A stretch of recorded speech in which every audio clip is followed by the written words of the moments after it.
example, I feel like making a short, quick video on backlashes when setting boundaries, or rather the process of enforcing or reinforcing certain boundaries. And what I've been observing is when we start setting firm boundaries and asking for what we truly desire, when we stand up for ourselves, when we increase our self-assurance, especially with people who are used to a certain version of us, it's like you are taking away from what they are used to. You're forcing them into a rebirth, into a death of how they perceive you and of who they are, also confronting them with shadows. So the moment you're starting to set boundaries, it's kind of like saying you're not getting the same thing again that you got the whole time from me. And people are gonna be like, whoa, hey, that's not okay, inner children coming out.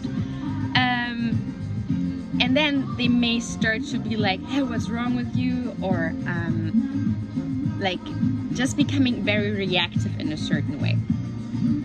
And what's actually happening is, it's like, even when we look at it visually, take the visual of like, okay, I'm putting up this boundary. It may not even be a wall or like a strong fence. It's just like this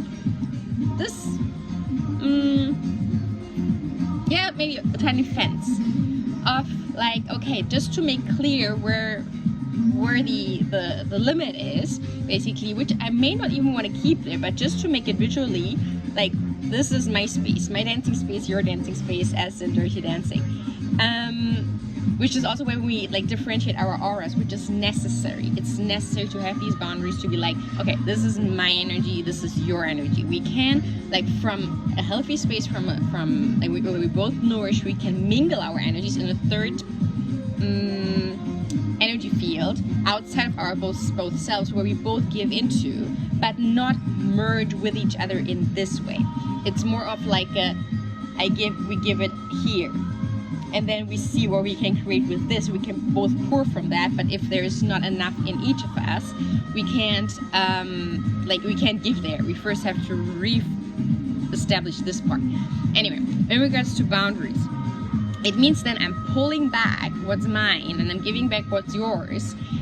And people may tend to be like, ugh, I don't want to have this back. Like, this part of me feels like, ugh, icky and whatever. And the other, like when we look at it around, it's like, you may be also struggling to take these parts back because it's like, it's uncomfortable to be in that power, to be in that space of like, I am honing in on my own full energy and my full force and full power again. So, and what's happening then, you're honing back in, you're taking your power back, literally pouring your energy back. And suddenly this person is like becoming wobbly because there's like, whoa, like, hey, I was used to having this. Like, how can you just take this away from me? Like, your whole life, for how many years you were like giving this to me, and now you're just like no, now, and not just no, but you're like taking this away from me. That's not okay. Inner child coming out. That's the most like, how do you say, like, existential, not existential, but like the strongest moment where codependency comes in, where you have a chance to drop into independence or maybe into interdependence, by staying strong, by not falling back into when you're taking it back and they're like, no, I want to keep this. So like you tend to like move back forwards and like maybe giving it again because you're like, this is scary, like they're angry at me, or they're like they're not approving of this, like they want to keep me small, like you can't do this, like you're not good enough, whatever's coming back as a backlash, or like yeah, this never worked anyway, whatever, like whatever way of coping or reactivity is coming in. It's asking you to keep your boundaries firm and reinforce them and be like, no, this is my energy and I am keeping my energy, and that's okay. And I'm also not allowing you to or if you backlash, I'm just gonna make this fence even stronger, so it's very clear what is mine and what is yours, so you get the mirror by me ignoring, by me not listening, not trying to soothe, not trying to like justify, just being like, here. And but yeah, backlashes on boundaries are very, very real, and they can get also really scary, especially when you're dealing with ancestral wounds.